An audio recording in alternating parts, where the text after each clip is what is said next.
기도하시겠습니다. 기도하시겠습니다.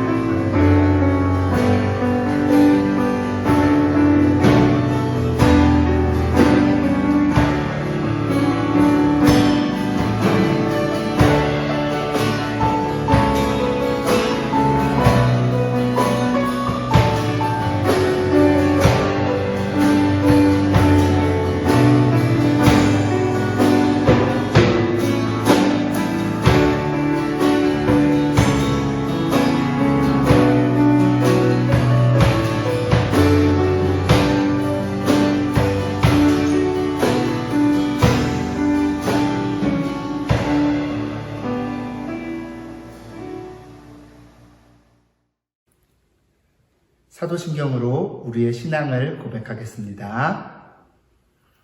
나는 전능하신 아버지 하나님 천지의 창조주를 믿습니다.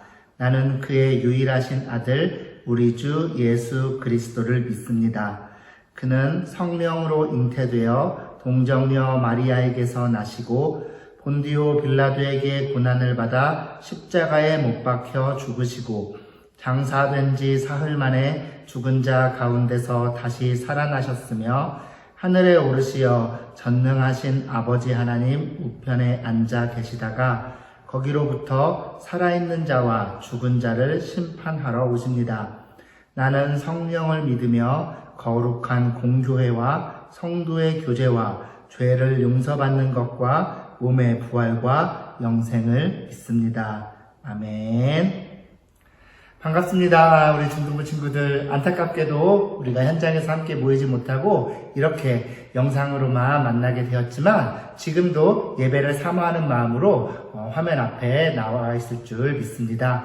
우리 그런 마음으로요, 우리 각자의 자리에서 모두가 마음을 하나로 합해서 하나님께 예배하는 그런 시간이 되었으면 좋겠습니다. 우리 하나님의 말씀 함께 보도록 하겠습니다. 오늘 함께 나눌 하나님의 말씀은 창세기 12장 10절에서 20절 말씀입니다. 제가 가진 성경으로는 구약성경 15쪽에 있습니다. 창세기 12장 10절에서 20절 말씀을 우리 각자의 자리에서 큰 목소리로 함께 읽도록 하겠습니다. 함께 읽겠습니다. 시작. 그 땅에 기근이 들었으므로 아브람이 애굽에 거류하려고 그리로 내려갔으니 이는 그 땅에 기근이 심하였음이라. 그가 애굽에 가까이 이르렀을 때에 그의 아내 사레에게 말하되 내가 알기에 그대는 아리따운 여인이라. 애굽 사람이 그대를 볼 때에 이르기를 이는 그의 아내라 하여 나는 죽이고 그대는 살리리니 원하건대 그대는 나의 누이라 하라. 그러면 내가 그대로 말미암아 안전하고 내 목숨이 그대로 말미암아 보존되리라 하니라. 아브람이 애굽에 이르렀을 때에 애굽 사람들이 그 여인이 심히 아리따움을 보았고 바로의 고관들도 그를 보고 바로 앞에서 칭찬함으로 그 여인을 바로의 궁으로 이끌어 들인지라. 이에 바로가 그로 말미암아 아브람을 후대함으로 아브람이 양과 소와 노비와 암수 나귀와 낙타를 얻었더라. 여호와께서 아브람의 아내 사레의 일로 바로와 그 집에 큰 재앙을 내리신지라. 바로가 아브람을 불러서 이르되 네가 어찌하여 나에게 이렇게 행하였느냐? 내가 어찌하여 그를 내 아내라고 내게 말하지 아니하였느냐? 내가 어찌 그를 누이라 하여 내가 그를 데려다가 아내를 삼게 하였느냐? 내 아내가 여기 있으니 이제 데려가라 하고 바로가 사람들에게 그의 일을 명하매 그들이 그와 함께 그의 아내와 그의 모든 소유를 보내었더라. 아멘. 오늘 본문은 아브라함이 기근을 만나는 이야기로 시작합니다. 아브라함의 직업이 목축업, 양을 치는 일이었는데요. 그렇게 목축을 하다 보면 풀을 찾아서 이동하는 일은 보통이었습니다. 그렇게 자연스럽게 아브라함이 가나안 땅에서 남쪽으로 이동하다가 기근, 즉 먹을 것이 없는 상황을 만나게 되었는데요. 아마도 큰 가뭄으로 풀도 다 말라버려서 양들을 먹이기도 어려워졌고 사람들이 마실 물도 모자라게 된 것이 아닌가 싶습니다.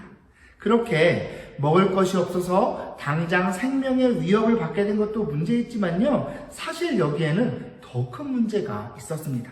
뭐냐? 여러분, 오늘 본문 앞에 무슨 이야기가 등장하는지 혹시 기억하나요? 우리가 지난주에 살펴보았었는데요. 아브라함이요, 하나님의 약속에 의지해서 본토 친척 아비집을 떠나는 위대한 믿음과 순종의 모습을 보여주는 내용이 오늘 본문 앞에 등장합니다. 그렇게 하나님의 말씀에 순종해서 가나안 땅에 도착했고, 도착해서 하나님께 제단을 쌓아 예배도 드렸는데요. 그렇다면 그 다음에는 어떤 내용이 이어져야 할까요? 순종하기 어려웠을 하나님의 말씀에 믿음으로 순종한 아브라함이 하나님의 복을 풍성히 누리며 행복하게 오래오래 살았습니다 하는 이야기로 마무리되어야 하지 않을까요? 그런데 그런 놀라운 순종 직후에 아브라함이 처음으로 만난 상황이 뭐라고요? 기근이었다는 것이죠. 여러분, 사실 이런 일은요, 하나님의 자녀라고 하는 저와 여러분의 삶에서도 얼마든지 만날 수 있는 상황입니다. 하나님의 자녀라고 해서 모든 일이 다 잘 되고 소원이 다 성취되고 하는 것이 아니거든요.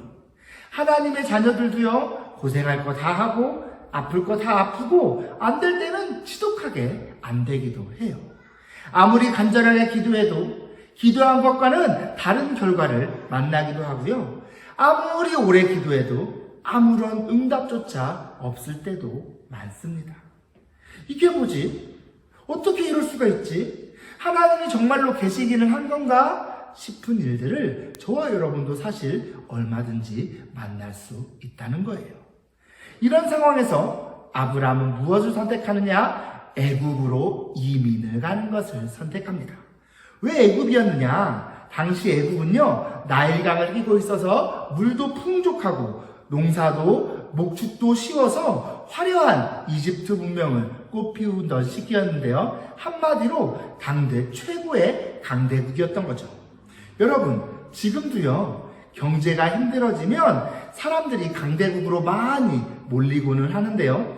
남미에 사는 사람들이 미국에 들어가려고 긴 줄을 지어서 이동한다거나 아프리카 사람들이 유럽에 가려고 조그만 배에 빽빽이 타서 바다를 건너는 뉴스를 여러분도 보신 적이 있을 겁니다.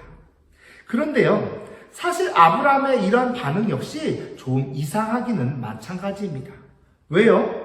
오늘 본문 바로 앞에 아브라함의 모습을 생각해 볼까요? 그냥 고향에 살았으면 적당히 편안하게 살 수 있었음에도 불구하고요, 그러한 고향 하란 땅에서 아버지, 친척 다 떠나서 하나님 말씀만 의지해서 약속의 땅 가나안으로 왔던 아브라함.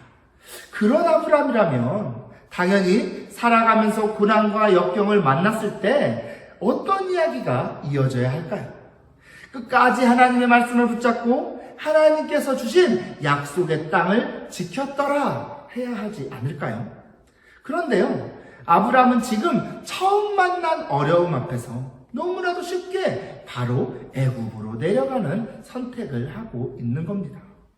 아브라함의 유명한 별명이 있죠? 믿음의 조상, 믿음의 상징, 믿음의 아이콘과 같은 그런 별명을 가진 그런 아브라함과는 너무도 어울리지 않는 모습을 지금 보여주고 있다는 겁니다.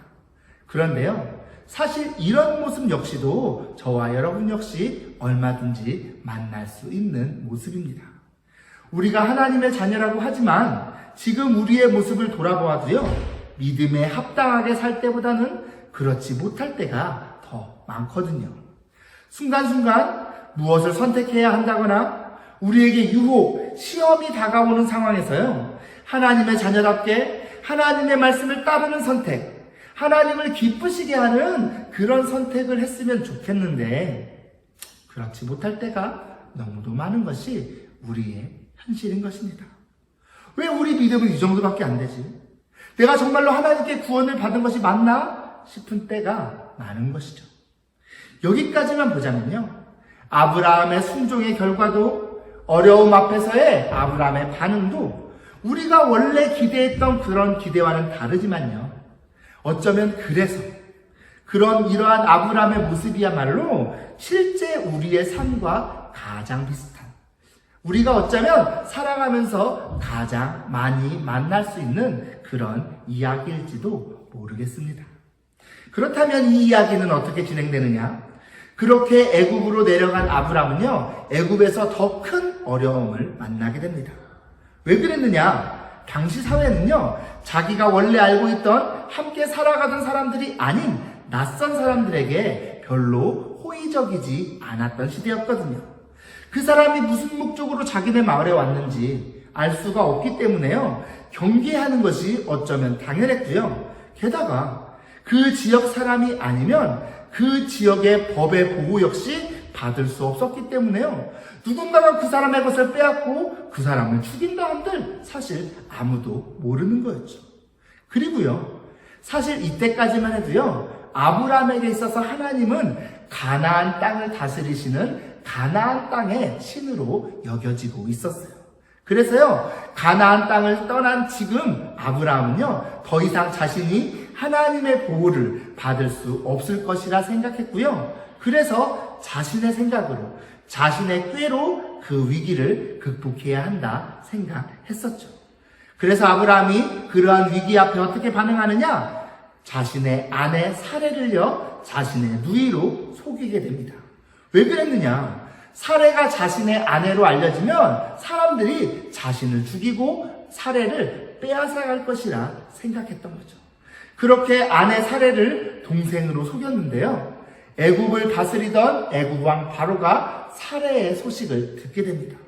사레가요, 사실 생각해보면 지금으로 한 70살 정도 할머니 정도였는데, 그럼에도 불구하고 너무나 이쁘기를, 얼마나 예뻤는지 애굽 왕 바로가요, 그 사레를 아내 삼고 싶어 합니다. 그래서 아브라함에게 사레를 자신이 아내로 맞이하는 그 대가로 양, 소, 나귀, 낙타, 노비 등 적지 않은 대가를 주고 사레를 아내로 맞이하게 되죠.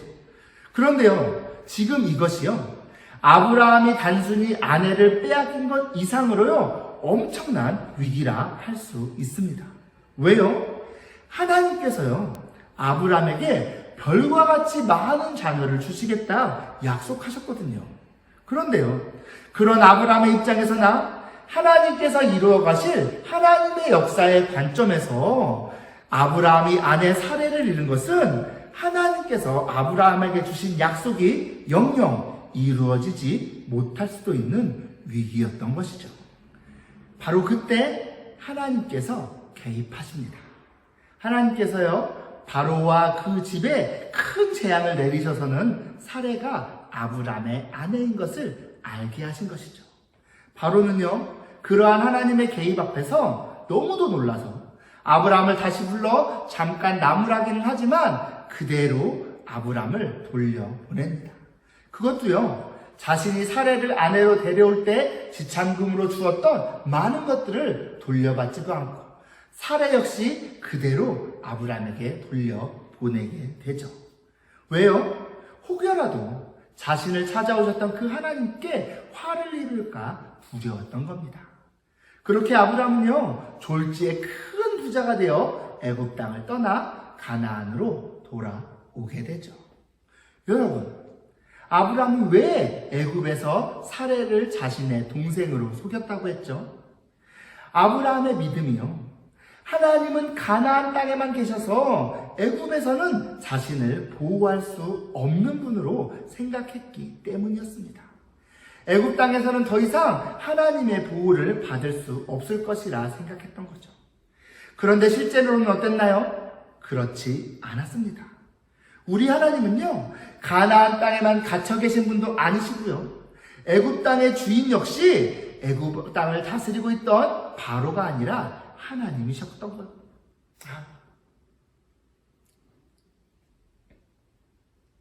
여러분, 왜 아브람이 애굽에서 사레를 자신의 아내가 아닌 동생이라고 속였다고 했죠?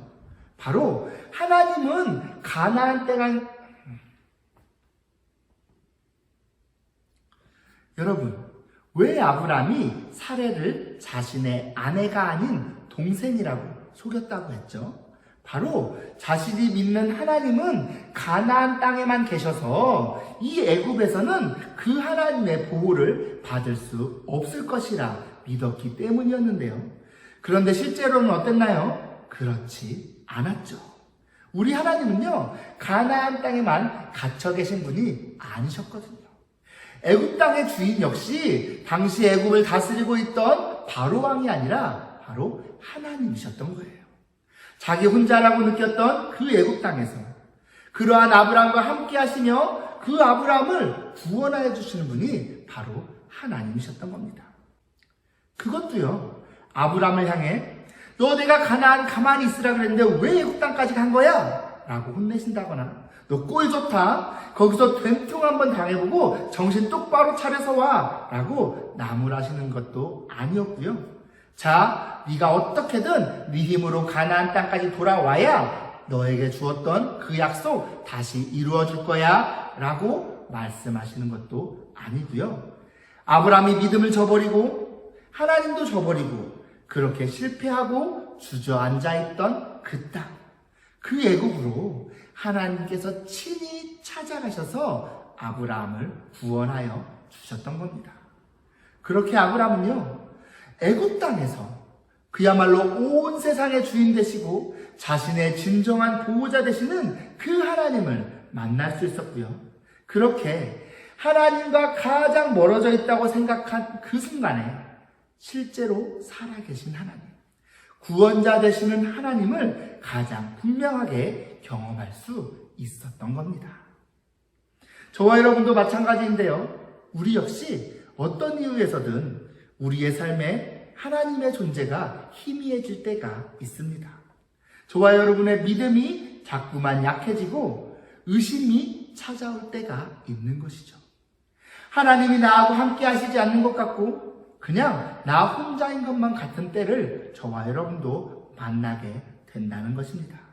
그런데요, 그런 순간에 여러분이 반드시 기억해야 할 것이 있습니다. 무엇이냐? 그렇게 여러분이 혼자 힘들어하는 그 자리는 실제로 여러분이 혼자 있거나 하나님께서 여러분을 버려두시는 그런 자리가 아니라요, 여전히 하나님께서 여러분과 함께 하시는 자리라는 것입니다. 여러분이 아무리 애쓴다고 해도요, 여러분은 하나님의 은혜에서 도망칠 수가 없고요, 하나님으로부터 멀어진다거나 하나님이 안 계신 곳으로 갈 수도 없다는 것이죠. 우리 말씀 한 구절 읽어볼까요? 로마서 8장 38절에서 39절 말씀인데요. 신약성경 250쪽에 있습니다. 우리 함께 한 목소리로 읽겠습니다. 시작.